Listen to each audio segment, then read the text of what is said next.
वक्ता घनेंद्र भारद्वाज मेरे साथ जुड़ गए हैं, साथ ही बीजेपी नेता वीरेंद्र भी मेरे साथ जुड़ गए, वीरेंद्र बब्बर। तो मैं आप दोनों से ही सबसे पहले नमस्कार, आप दोनों को बहुत बहुत स्वागत है आपका जी दिल्ली एनसीआर हरियाणा में। पहला सवाल घनेंद्र जी आपसे लेना चाहेंगे कि जिस तरह से आम आदमी पार्टी में टूट की बात चल रही थी, 40 विधायकों का दावा किया गया था। 40 कोई छोटा मोटा नंबर नहीं है, आपके 62 विधायक हैं। 40 विधायकों को तोड़ने की कोशिश का आरोप बीजेपी पर लगा था। 20 करोड़, 25 करोड़, 5 करोड़ के जो आंकड़े हैं वो खबरों में चल रहे थे। अब इस पर आपका क्या कहना है? सभी विधायक पहुंच गए, मीटिंग खत्म हो गई, अब क्या?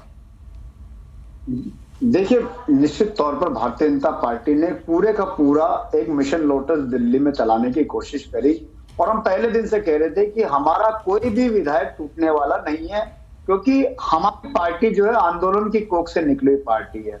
और हमारे विधायक, हम यहाँ पे कोई विधायक बनने या मंत्री बनने या मुख्यमंत्री बनने के लिए नहीं आए थे। हम तो आए थे व्यवस्था परिवर्तन के लिए कि देश में ईमानदार राजनीति की शुरुआत हो, देश से भ्रष्टाचार खत्म हो, गरीब आदमी को उसका वाजिब हक मिले। और वही काम दिल्ली की सरकार कर रही है, वही काम पंजाब की आम आदमी पार्टी की सरकार कर रही है।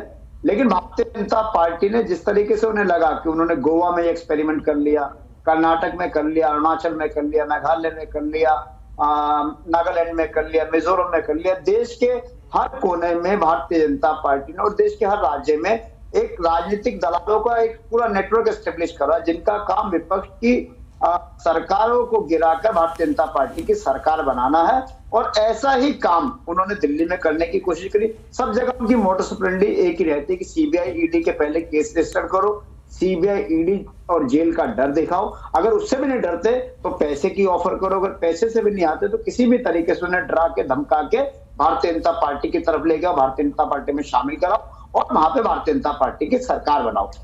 वही उन्होंने दिल्ली में शुरू करने की कोशिश करी। सबसे पहले हमारे जो डिप्टी सीएम है उनके खिलाफ सीबीआई की एफआईआर हुई।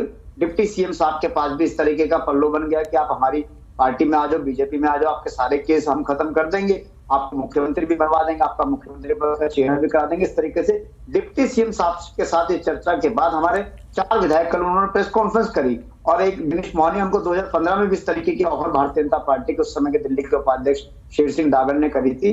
तो लगातार इस तरीके के काम भारतीय जनता पार्टी कर रही थी कि किसी तरीके से आम आदमी पार्टी की सरकार गिर जाए, किसी तरीके से आम आदमी पार्टी टूट जाए। 40 से विधायकों पे 20-20 करोड़ रुपए की ऑफर गई, 20-20 करोड़ रुपए विधायकों को पेश किए। ठीक है घनेंद्र जी, ये आरोप तो हम बता चुके हैं अपने दर्शकों को, इस पर अब मैं रिएक्शन ले लेता हूं। घनेंद्र जी, इस आरोप पर एक बार रिएक्शन ले लेते हैं बीजेपी का भी। वीरेंद्र बब्बर जी मेरे साथ जुड़े हुए हैं। वीरेंद्र जी, आप पर आरोप लग रहा है कि बीजेपी ने 20 और 25 करोड़ रुपए ऑफर किए विधायकों को खरीदने के लिए।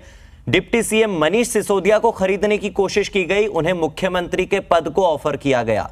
क्या कुछ कहना है इन सभी आरोपों पर बीजेपी का? देखिए, इतिहास गवाह है, आसमान पे थूका स्वयं अपने ऊपर ही गिरता है। और आज आपने देख भी लिया किस प्रकार से अलग अलग अवसरों पर इनके अलग अलग नेताओं ने अपने जो अलग अलग बयानवीरों ने अपने बयान दिए हैं वो आपके सामने है। पूरे देश ने, पूरी दुनिया ने, पूरी दिल्ली ने और आप सबने सभी मीडिया के साथियों ने देखे हैं। कल तो 5 लाख रुपए तक की बात आ रही थी, परसों तक तो बात थी कि 5 लाख रुपए दिए जा रहे हैं एक एक विधायक को।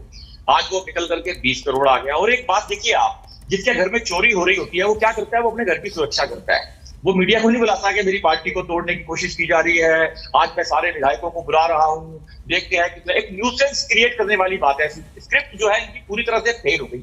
हम पूछ रहे हैं, शराब नीति का जो घोटाला, जो शराब नीति के अंदर भ्रष्टाचार हुआ, उसका जिम्मेदार कौन है? सीबीआई उसकी जांच कर रही है, उसके अंदर डर किस बात का? दिल्ली के उप मुख्यमंत्री मनीष सिसोदिया कहते हैं मुझे दुनिया भर